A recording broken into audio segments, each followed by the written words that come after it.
महाराष्ट्र जीवन प्राधिकरण के विविध घटकों की ओर लगभग 40 करोड़ रुपयों का पानी पट्टी बकाया है। इनमें सबसे बड़ी बकायेदार संस्था महानगर पालिका है तथा मनपा की ओर मजीप्रा के 172 करोड़ रुपए बकाया है। इसके अलावा शहर की अन्य सरकारी यंत्रणाओं ने भी मजीप्रा के 10 करोड़ रुपए की रकम का भुगतान नहीं किया है तथा 1.4 लाख घरेलू ग्राहकों की ओर भी 268 करोड़ रुपए मजीप्रा के बकाया है, जिसके कारण मजीप्रा को चालू वर्ष के खर्च का नियोजन करने में भी भारी अड़चनें आई हैं। अमरावती, बडनेरा, राहटगांव इन जुड़वा शहरों की जलापूर्ति करने के लिए मजीप्रा को मोर्शी तहसील के सिंबोरा नामक 60 किलोमीटर की दूरी पर स्थित अपर वर्धा प्रकल्प से पानी लाना पड़ता है। इसके लिए नेर पिंगलाई तक विद्युत पर तथा उसके आगे की यंत्रणा गुरुत्वाकर्षण प्रणाली पर चलने वाली है।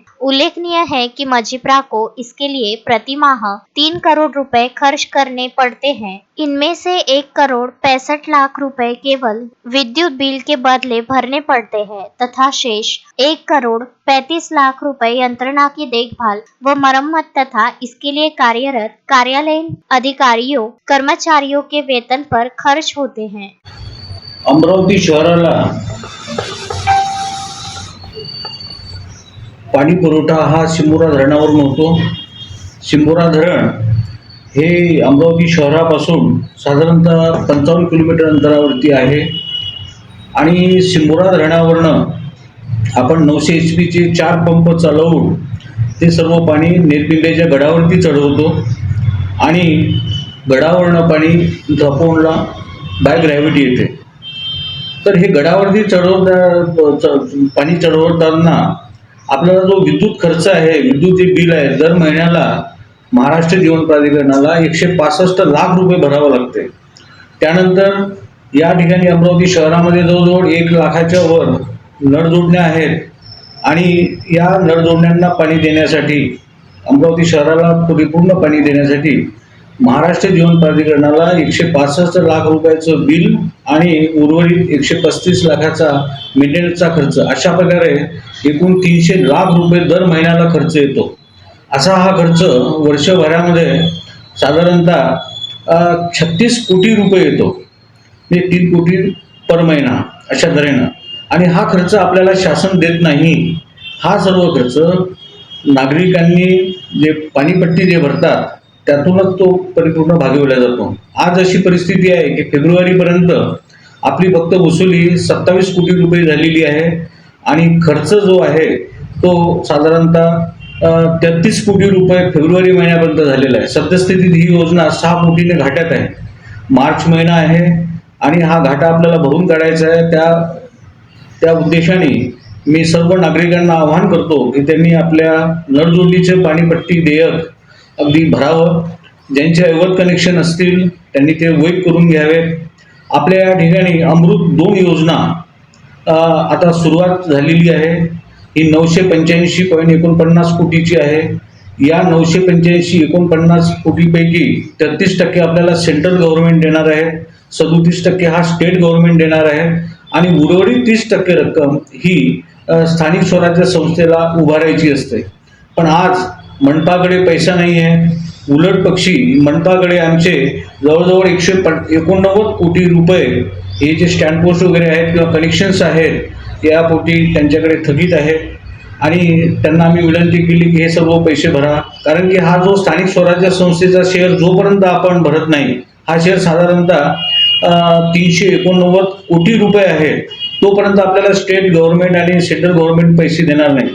शेवटी महाराष्ट्र जीवन प्राधिकरणाने असं ठरवलं की ही अमरावती पाणी पुरवठा योजना नफ्यामध्ये आणून त्या नफ्यामधनं हे 389 कोटी रुपये उभारायचे की जेणेकरून अमरावतीचा सर्वांगीण विकास होईल, पाणी पुरवठा अधिक सुधारेल। 2055 सालच्या साधारणतः 14.5 लाख लोकसंख्येला पुरेल अशा रीतीनं आम्ही हे या योजनेचं संकल्पन केलेलं आहे।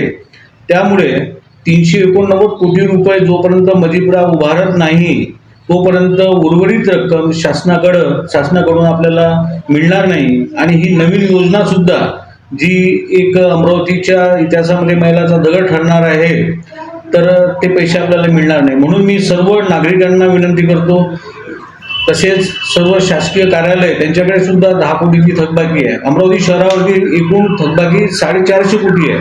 त्याच्यापैकी 190 कोटी रुपये महानगरपालिकेकडे, 10 कोटी शासकीय कार्यालयाकडे आणि उर्वरित 250 कोटी रुपये हे अमरावतीकर नागरिकांकडे आहे.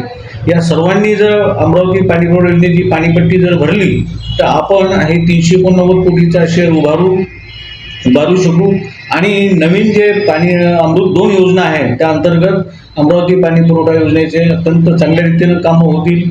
आणि ही जी सद्यस्थिती योजना जी चालू आहे ती आता बंद पडणार नाही. नियमितपणे पाणी पुरवठा सुरू राहील. काही ठिकाणी आवश्यक दाबाने पाणी पुरवठा येत नाही, त्या ठिकाणी पाईपलाईन टाकायची असतात, काही सुधारणात्मक कामं करायची असतात. तर त्यासाठी मी सर्वांना आवाहन करतो, इव्हन शासकीय यंत्रणांना, महानगरपालिकेला, की त्यांनी आपल्याकडे असणारी पाणीपट्टीची थकबाकी आहे ही परिपूर्ण भरावी. धन्यवाद. आदरणीय संजय भाऊ, जिन लोगों से पानी पट्टी के पैसे आना बाकी है उन पर ब्याज लगाया जाता है और अंत में ये ब्याज माफ कर दिया जाता है मार्च महीने में एंडिंग में, तो क्या इस बार भी ऐसा होगा? नहीं, एक्चुअली ये जो अभय योजना है, ब्याज माफी की योजना, वो 31 अक्टूबर 2023 तक चालू थी. उसकी अंतिम मुदत 31 अक्टूबर 2023 थी.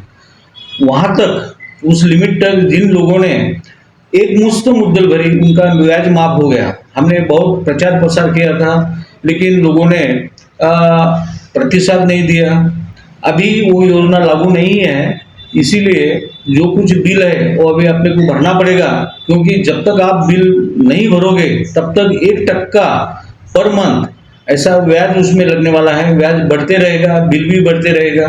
और ये जो पानी पट्टी जो है वो हम कनेक्शन जो है वो मालमत्ता को के नाम से देते हैं. और अगर आप ये पानी पट्टी नहीं भरेंगे तो मालमत्ता पे इसका बोझा रहेगा. जब अगर ये आपने घर बेचा या आपने बिल नहीं भरा तो आपके अगली पीढ़ी को वो भरना पड़ेगा, उससे छुटकारा नहीं है. इसीलिए ब्याज बढ़ने से बचाने के लिए आप सभी ने तुरंत महाराष्ट्र जीवन प्राधिकरण के कार्यालय में या हमारे जो 35 पथक यहाँ पे अमरावती शहर में जो चालू है, तो उनके पास ये पानी पट्टी की रकम भर दीजिए. और जो कोई कार्रवाई है नल जोड़नी खंडित करने की वगैरह, उससे बचाइए. समाचार संकलन अशोकभाई जोशी.